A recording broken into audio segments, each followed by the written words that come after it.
हमारे साथ मौजूदा माहिर मईशत हैं जनाब खाकान नजीब साहब। डॉक्टर खाकान नजीब साहब, वेलकम टू सुनो पाकिस्तान। सर, नई हुकूमत के लिए मईशत की बहाली अब एक बड़ा चैलेंज है। IMF मुआहिदे के बगैर हमारा गुजारा नहीं है।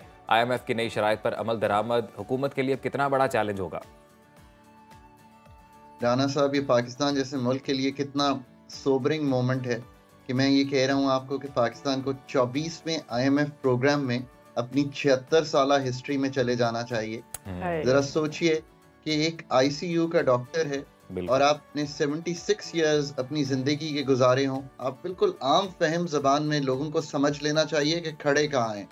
और 76 साल एक जिंदगी में अगर मेरे वालिद हों और वो 24 दफा ICU में गए हों, तो आप कुछ तो कहेंगे ना कि यार आपके वालिद क्या डाइट नहीं ठीक लेते, एक्सरसाइज नहीं करते, क्या करते हैं वो, क्या उनकी आदत बुरी हैं, कोई तो चीज उनकी गलत होगी कि 24 दफा ICU में हुआ है।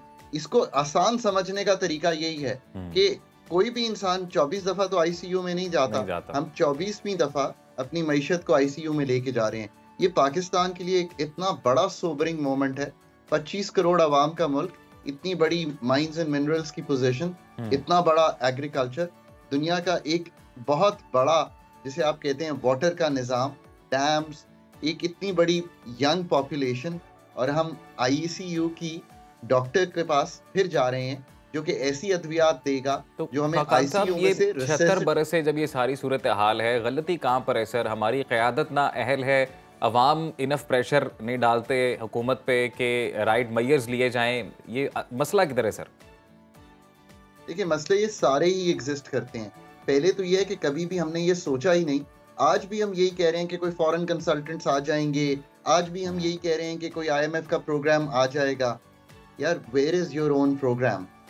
Where is your own fiscal programme? Fiscal इसलिए कि अभी टैक्स की आपने बात की। आप बताइए ना कि आप क्या रियल एस्टेट से टैक्स लेना चाहते हैं?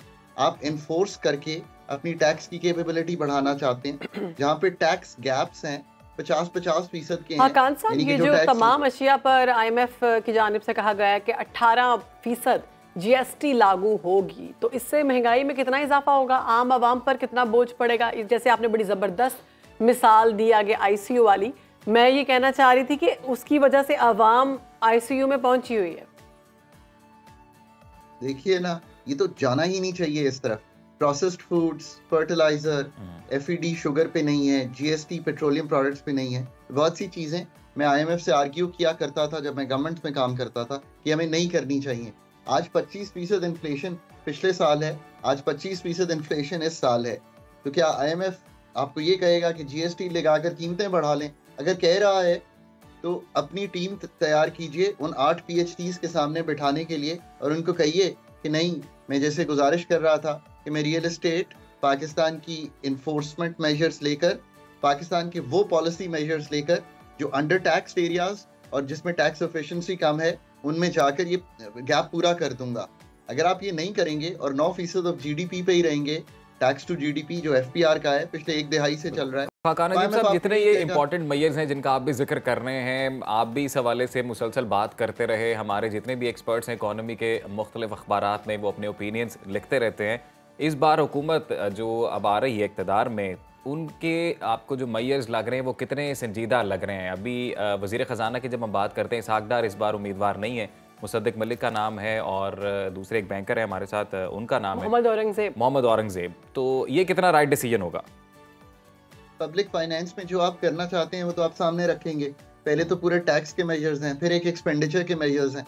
अब बहुत सी सोच है कि कुछ एक्सपेंडिचर के मेजर्स ऑस्टेरिटी प्रोग्राम्स के थ्रू काट दिए जाएं। मैं फिर कहता हूँ, expenditure management is a very very professional technical area. लोग लाइए जो आपको बता सकें कि प्रोफेशनली एक्सपेंडिचर मैनेजमेंट पाकिस्तान की कैसे करनी है। एक ये सोच होती है कि जैसे कोई खर्चे काटने हैं। भाई, खर्चे नहीं काटने, पाकिस्तान के बढ़ते हुए खर्चों की जो शरह है उसको कम करना है। इसको ही नहीं लोग समझ पाते और आमदनी भी बढ़ानी है जी। और दूसरी सूरत यह है कि पाकिस्तान की आमदन जो कि 9400 अरब अगर इस साल हो भी जाती है और नॉन टैक्स रेवेन्यू भी ऐड कर लें, तो इस काबिल नहीं है फेडरल की आमदन कि वो अपने डेट और मार्कअप की पेमेंट कर सके। उसके लिए भी 1000 अरब बोरो करेंगे। पहले इतना बड़ा रेड अलार्म तो दीजिए। आई थिंक ये जो बिजनेस एज यूजुअल की थ्योरी है पाकिस्तान में इस वक्त, ये चलेगी नहीं। पाकिस्तान उस दहाने पे खड़ा हुआ है जहाँ पे चीजें ऐसी हैं कि इनको टर्न अराउंड की सर्जरी लोकल डॉक्टर्स को करनी पड़ेगी। अगर आप हमारे पास कोई इकोनॉमिक मॉडल ऐसा है इस वक्त दुनिया में, कोई ऐसा इकोनॉमिक मॉडल राइज हो जिसको मिमिक कर लिया जाए? और मैं भी इसमें ऐड करना चाहूँगी हाकान साहब, हम हमसाया ममालिक की एक शादी चल रही है और हर तरफ उस शादी के चर्चे हैं, और वो उनकी जो वाइफ हैं अंबानी की, रात को मैंने एक मीम देखी, उसमें उन्होंने एक नेकलेस पहना हुआ था और काफ़ी ज़्यादा महंगा था, $1 मिलियन का वो नेकलेस था, और उस पर लिखा हुआ था कि कुछ नहीं, बस पाकिस्तान की जीडीपी इन्होंने गले में डाली हुई है। देखिए, अब जो आपने इंडिया का जिक्र किया तो उसी को देख लें। अब डॉक्टर सिंह इंडिया कैसे इतना बहाल हो गया? जी, डॉक्टर मनमोहन सिंह को बहुत दफा सुना, कॉन्फ्रेंसेस पे भी देखा।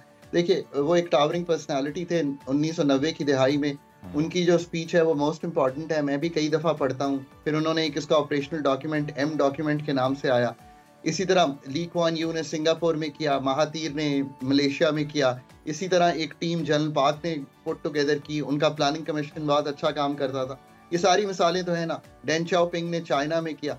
इससे बात जो सामने आ रही है वो ये है कि ये वो टावरिंग पर्सनालिटीज थी जिन्होंने होम ग्रोन प्लान लिखा। इनमें से जितना आपको मैंने जिक्र किया ना, इसमें से किसी मल्टीलैटरल का जिक्र इन ममालिक में नहीं है। इनके अपने वो जिसे कहेंगे होम ग्रोन अपनी थिंकिंग थी जिसने इस मुल्क को निकाला। पाकिस्तान की थिंकिंग आउटसोर्स्ड है। मुझे ये बहुत दुख से, मैं हमेशा ये गुफ्तगू करता हूँ, मैंने एक आर्टिकल लिखा इस पे जिसका मतलब था ट्रूली अनलकी। आई थिंक इस सेंस में पाकिस्तान ट्रूली अनलकी हो गया है। जो टेक्नोक्रेसी की इनपुट है वो टोटली मिसिंग है, और आज भी हम फॉरेन कंसल्टेंट्स ढूंढ रहे हैं, IMF का प्रोग्राम ढूंढ रहे हैं at the cost of reputation. और एक सवाल करने की मैं जिसारत करना चाहता हूँ, और वो यही है कि क्या आपको लगता है कि अब तक की तारीख में हमारे जितने भी हुक्मरान आए इक़्तिदार में, क्या वो नाअहल हैं, या फिर इसमें एक और चीज़ ऐड करता हूँ कि पाकिस्तान जियो स्ट्रेटजिकली इस पोजीशन में है या इस पॉइंट पर है खित्ते की कि वहाँ पर ना चाहते हुए भी अपनी मर्जी के कोई फैसले नहीं किए जा सकते?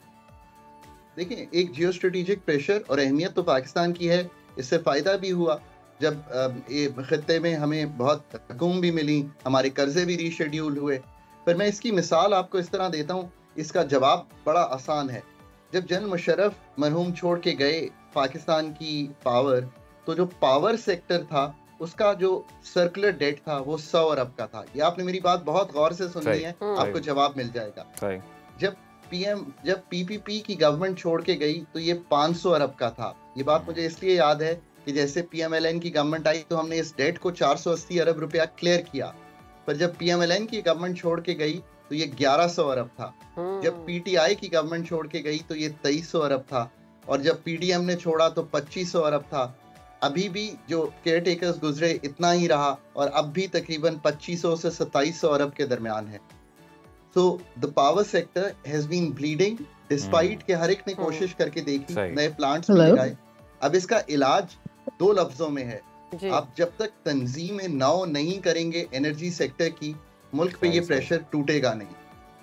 ठीक है, तंजीम नौ करना पड़ेगा। बहुत शुक्रिया, हमारे साथ मौजूद थे हमारे मईशत जनाब नजीब साहब, और बता रहे थे कि हमें मुल्क की मईशत को बेहतर करने के लिए कौन से इक़दामात की सख्त ज़रूरत है।